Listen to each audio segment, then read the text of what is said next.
एक महाकवि को एक सम्राट ने आमंत्रित किया था भोजन के लिए।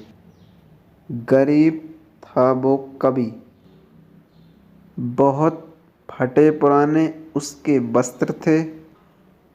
उसके मित्रों ने कहा, इन वस्त्रों में मत जाओ, वहाँ कोई न पहचानेगा, क्योंकि दुनिया में वस्त्रों के बिना और कोई पहचान नहीं। लेकिन वो कभी न माना। उन्हीं फटे पुराने वस्त्रों में वह राजा के महल चला गया। द्वारपाल ने धक्के देकर बाहर निकाल दिया। उसने बहुत कहा कि मैं राजा का मित्र हूँ और आमंत्रित किया गया है। द्वारपालों ने कहा कि भाग जाओ, नहीं तो पागल खाने का रास्ता दिखाना पड़ेगा। तुम और राजा के मित्र, थोड़ी शर्म भी नहीं आती? जरा अपनी शकल किसी दर्पण में देखो जाके। मजबूरन उसे वापस लौट आना पड़ा। मित्रों ने कहा, तुम गलती में हो। वस्त्र पहचाने जाते हैं, वस्त्रों के सिवाय आदमी की कोई पहचान नहीं। हम तुम्हारे लिए वस्त्र ले आते हैं। वो वस्त्र ले आए कहीं से मांगकर, सुंदर बहुमूल्य। उस कवि ने उन्हें पहना और वापस पहुंचा। वही द्वारपाल जिसने उसे धक्के दिए थे, पैरों तक झुककर उसने प्रणाम किया। उसने कहा, भीतर आएं। भागा हुआ राजा को खबर दी। राजा गले मिला, भोजन पर बिठाया। तो उस कवि ने भोजन का पहला कौर लिया और वस्त्रों को खिलाने लगा, अपने कपड़ों को, अपने कोट को, और कहने लगा, पगड़ी खाओ, कोट खाओ। राजा ने कहा, बड़ी अजीब आदतें हैं आपके भोजन की, ऐसी आदतें तो कभी देखी नहीं। उस कवि ने कहा, मैं तो पहले भी इस द्वार पर आया था और वापस लौटा दिया। अब जो आए हैं वो वस्त्र हैं, जिनके कारण से मैं भीतर आया हूँ। उनको भूल जाऊं और भोजन न कराऊं तो बड़ी अकृतज्ञता होगी। ये वस्त्र ही आए हैं, मैं तो पहले भी आया था और लौटा दिया गया। इसलिए मेरे न आने का और आने का कोई मतलब नहीं। इन वस्त्रों को खिलाना ज़रूरी है, क्योंकि वस्त्र नाराज़ हो जाएं तो बड़ी कठिनाई हो जाएगी। हमारी सारी पहचान वस्त्रों की है, अपने संबंध में भी, दूसरों के संबंध में भी। और इन वस्त्रों की पहचान का जो केंद्र है वही अहंकार है, वही ईगो है। हमारा पद, हमारा घर, हमारा वंश, हमारा नाम, हमारा परिवार, हमारा देश, हमारा धर्म, इन सब वस्त्रों के बीच का जो केंद्र है मैं, इन सबसे जो भरता है और परिपूरित होता है मैं कुछ होता चला जाता हूँ। छोटी कुर्सी से बड़ी कुर्सी पर बैठता हूँ तो मैं और बड़ा हो आता हूँ। थोड़े धन से और धन आ जाने पर मैं और बड़ा हो जाता हूँ। मैं छोटे नेता से और बड़ा नेता होता हूँ तो और बड़ा हो जाता हूँ। थोड़े अनुयायी मिलने की जगह ज़्यादा अनुयायी मिल जाते हैं तो मैं और अधिक बड़ा हो जाता हूँ और ऐसे में मैं बढ़ता चला जाता है और इकट्ठा होता जाता है और यही मैं रोक लेता है सत्य को जानने से और परमात्मा को, और यही मैं का ख्याल रोक देता है कि मैं क्या हूँ यह जानने से, जो कि सच में मैं हूँ और असलियत में मैं हूँ। इस मैं के साथ क्या करें, कैसे इस मैं को हटा दें, कैसे ये मैं मिट जाए, कैसे ये मैं ना हो जाए तो सारे द्वार खुल जाएं, दीवार टूट जाए, रोशनी प्रकट हो जाए, प्रकाश में मैं खड़ा हो जाऊं। ये मैं की दीवार है जो चारों तरफ से मुझे घेरे हुए है और बांधे हुए है। इसके भीतर मैं बंद हूँ। जब तक मैं इसके भीतर बंद हूँ तो परमात्मा से मिलने तो मैं पड़ोसी से भी नहीं मिल सकता। पड़ोसी से दूर पति अपनी पत्नी से भी नहीं मिल सकता, पिता अपने पुत्र से नहीं मिल सकता, मित्र अपने मित्र से नहीं मिल सकता। जहाँ अहंकार है वहाँ दूसरे से अलगाव हो गया, दूसरे से भेद हो गया, दीवार खड़ी हो गई। जहाँ मैं है वहाँ प्रेम नहीं, जो कि प्रेम वहीं हो सकता है जहाँ मैं ना हो। जहाँ मैं है वहाँ कोई प्रार्थना नहीं, क्योंकि प्रार्थना वहीं हो सकती है जहाँ मैं ना हो। मैं का ना हो जाना ही प्रार्थना है और मैं का ना हो जाना ही परमात्मा का अमूल अनुभव है। लेकिन ये मैं ना कैसे हो जाए? विश्वास छोड़ दें और विचार को जन्म दें, भय छोड़ दें और अभय को पैदा करें, और अब मैं को छोड़ दें, शेष रह जाए वही वास्तविक होना है, वही सत्य है, वही ईश्वर है, और इसे कोई और नाम दे दे इससे कोई भेद नहीं बढ़ता। एक कैसे मैं ना हो जाए, क्या करें? बड़ी कठिनाई है कि जो आप करेंगे उससे मैं नहीं मिटेगा, क्योंकि करने वाला मैं ही हूँ। क्योंकि जो भी मैं करूँगा उससे मैं नहीं मिटेगा, जो भी मैं करूँगा उससे मैं भरेगा, मजबूत होगा। इसलिए विनम्र आदमी जो कहता है कि मैं ना कुछ हूँ, मैं तो कुछ भी नहीं हूँ, मैं तो आपके पैर की धूल हूँ, उसकी आँख में झांक कर देखें कि वो कह रहा है कि मैं कुछ हूँ। विनम्र आदमी की अपनी अहंता है और अपनी ईगो है और अपना अहंकार है। अगर आप उससे भी कह दें कि तुमसे भी बड़ा विनम्र आदमी है गांव में, तो आपको पता चल जाएगा, तो वो कहेगा कि ऐसा नहीं हो सकता कि मुझसे भी बड़ा कोई विनम्र हो। मैं इन सबसे ज़्यादा विनम्र हूँ और मैं खड़ा हो जाएगा।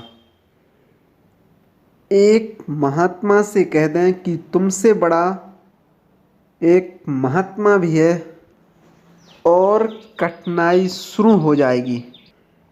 गांधी इंग्लैंड गए।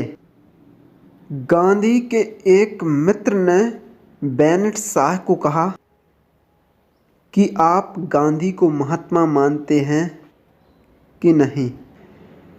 जैसे कि बेनेट शाह की हमेशा की आदत थी कि उसने कहा कि मैं ज़रूर मानता हूँ। उसने कहा कि नंबर 2 नंबर 1 मैं हूँ। दुनिया में 2 महात्मा हैं, एक मोहनदास करमचंद गांधी और एक बेनेट शाह। लेकिन Bennett Shah number 1, Mohandas Karamchand Gandhi number 2। Number 2 है तुम्हारा महात्मा। ऐसे 2 ही महात्मा हैं, लेकिन मैं नंबर 1। जिनने कहा था वह बहुत हैरान हो गए। उन्होंने गांधी को वापस जाके कहा कि बेनेट शाह बहुत अहंकार मालूम होता है, अपने ही मुंह से कहता है कि मैं नंबर 1 महात्मा हूँ। गांधी ने कहा वह आदमी बड़ा सच्चा है। मन में तो सभी के होता है कि मैं नंबर 1 हूँ, लेकिन लोग छिपाए बैठे रहते हैं। वो सीधा और शार्प है, जो सीधी बात उसने कह दी। हर आदमी के मन में होता है कि मैं नंबर 1 हूँ, छिपाए बैठा रहता है, वह किसी से कहता नहीं है। अरब में एक मजाक है, जब भगवान लोगों को बनाकर दुनिया में भेजता है तो एक मजाक कर देता है हर आदमी के साथ। जब बना के दुनिया में उसे धक्के देने लगता है, तब उसके कान में कह देता है कि मेरे मित्र, तुमसे अच्छा आदमी मैंने कभी नहीं बनाया। और वो हर एक से कह देता है यही मुश्किल, और हर एक आदमी को यही ख्याल पैदा हो जाता है। ये जो हमारे भीतर मैं है, ये जो ख्याल है कि मैं ही हूँ कुछ, ये ख्याल अगर हम इसको मिटाना चाहें, तोड़ना चाहें, तो भी टूटेगा नहीं। तब एक ख्याल पैदा हो जाएगा कि मैं विनम्र हूँ, मैं अहंकारी नहीं हूँ, लेकिन मैं मौजूद रहेगा। आदमी के सामने 2 रास्ते हैं, या तो इसको भरे, दौड़े, राज्य जीते, धन जीते, यश जीते, और इस मैं को भरे, तो भी एक कभी भर नहीं पाता। ये थोड़ा समझ लेने जैसा है, एक कभी भर नहीं पाता। सिकंदर सारी दुनिया जीत ले तो भी नहीं भर पाता। सिकंदर जिस दिन मरा, जिस नगर में मरा, उस नगर के लोग हैरान हो गए। सिकंदर की अर्थी बड़ी अजीब थी। ऐसी अर्थी दुनिया में किसी गांव में कभी ना निकली थी। उसकी अर्थी के बाहर उसके दोनों हाथ लटके हुए थे नीचे। लोग बड़े हैरान हो गए कि क्या कुछ भूल हो गई है। भूल कैसे हो सकती थी कि सिकंदर की अर्थी थी कि किसी सामान्य व्यक्ति की नहीं, और हाथ दोनों बाहर लटके हुए थे, सबको दिखाई पड़ते थे। भूल कैसे हो सकती है? लोग पूछने लगे कि ये क्या है, हाथ बाहर क्यों हैं? सभी अर्थियों के हाथ तो भीतर बंद होते हैं। तो पता चला कि सिकंदर ने मरने से पहले कहा था कि जब मैं मर जाऊं, कि अर्थी के बाहर मेरे दोनों हाथ रखना, ताकि दुनिया ठीक से देख ले कि मेरी मुट्ठियां खाली हैं। मैं भी भर नहीं पाया। दौड़ा बहुत, मैंने बहुत कोशिश की कि मैं भर लूं। जो मेरे भीतर अहंकार उठाता पूरा हो जाए, लेकिन नहीं पूरा हो सका है। सिकंदर का नहीं हुआ। अहंकार पूरा नहीं होता क्यों? कुछ कारण है। एक फकीर के पास एक युवक पहुंचा और उसने कहा कि मैं चाहता हूं कि मेरा अहंकार पूरा हो जाए तो छुटकारा मिले, या अहंकार से ही छुटकारा हो जाए, दो में से कोई एक मिले। या अहंकार से मुक्त हो जाऊं तो ठीक, या पीड़ा छूटे। ए दुख लाने वाला बिंदु, ए वेदना का केंद्र, ए कष्ट का मध्य बिंदु अलग हो जाए। यही तो पीड़ा लाता है 24 घंटे, संघर्ष लाता है, हिंसा लाता है। या तो इससे छूट जाऊं, या ये पूरा ही भर जाए। ये जो चाहता है ये पूरा हो जाए। उस व्यक्ति ने उस फकीर से कहा कि रास्ता बता दो। उस फकीर ने कहा कि आज रास्ता बता ही दूंगा, लेकिन देखने के लिए आंखें चाहिए। और वो अपने पास के झोपड़े के कुएं के पास गया। वो युवक उसके साथ गया। उसने कहा देखने के लिए आंख चाहिए। तो वो गौर से देखता रहा। उसने बहुत बड़ा ढोल उठाया, कुएं के किनारे रखा, बाल्टी कुएं में डाली, बाल्टी भरी और बाल्टी ढोल में डाली, दूसरी बाल्टी भरी ढोल में डाली, तीसरी बाल्टी भरी ढोल में डाली। लेकिन ढोल नीचे से बेपैंदी का था, उसमें कोई नीचे पैंदी नहीं थी। पानी नीचे से निकलता गया। वो लड़का खड़ा देखता रहा। 2-4 बाल्टी तक तो उसने बर्दाश्त किया। उसने कहा ठहरिए, आप पागल तो नहीं हो गए? उसने कहा जिस ढोल को आप भर रहे उसमें नीचे कोई पैंदी नहीं है। आप भर भर के हैरान हो जाएंगे, वो नहीं भरेगा। तो उस फकीर ने कहा कि अब लौट जाओ, अगर दिखाई पड़ गया है तो देख लेना। अहंकार खाली शून्य है, उसको कितना ही भरो उसमें कुछ नहीं भरेगा, उसमें कोई पैंदी नहीं। उस फकीर ने कहा कि तुझे ये तो दिखाई पड़ गया है कि ये पागलपन है। जिस चीज़ में मैं पानी भर रहा हूँ उसमें पैंदी नहीं है, तुझे दिखाई पड़ गया है तो ये पागलपन है। लेकिन तूने कभी खोजा कि अहंकार में कोई पैंदी है? कि तूने खोजा कि अहंकार में कुछ भरा जा सकता है? जा और खोज, खोज अपने भीतर कि अहंकार क्या है।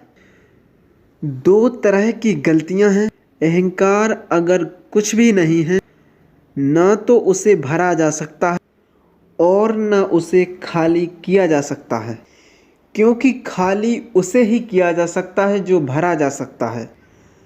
जब अहंकार भरा नहीं जा सकता है तो उसे खाली भी नहीं किया जा सकता है। 2 तरह की न समझियाँ हैं जो दुनिया में चलती हैं। अहंकार भरने की न समझी है और अहंकार खाली करने की न समझी है। एक का नाम भोग है, एक का नाम त्याग। दोनों ना समझियाँ हैं। फिर अहंकार के साथ क्या किया जा सकता है? जो पहली चीज की जा सकती है वो कि उसे खोजा जा सकता है कि वो है भी या नहीं भी। पहली चीज है कि जाना जा सकता है कि अहंकार क्या है, और बड़े आश्चर्यों का आश्चर्य है। और जो भी उसे जानने जाता है वो पाता है कि वो है ही नहीं। जो उसे भीतर खोजने जाता है वो पाता है कि वह है ही नहीं। और जिस क्षण यह पा लिया जाता है कि अहंकार नहीं है, उस क्षण जो शेष रह जाता है वही परमात्मा है।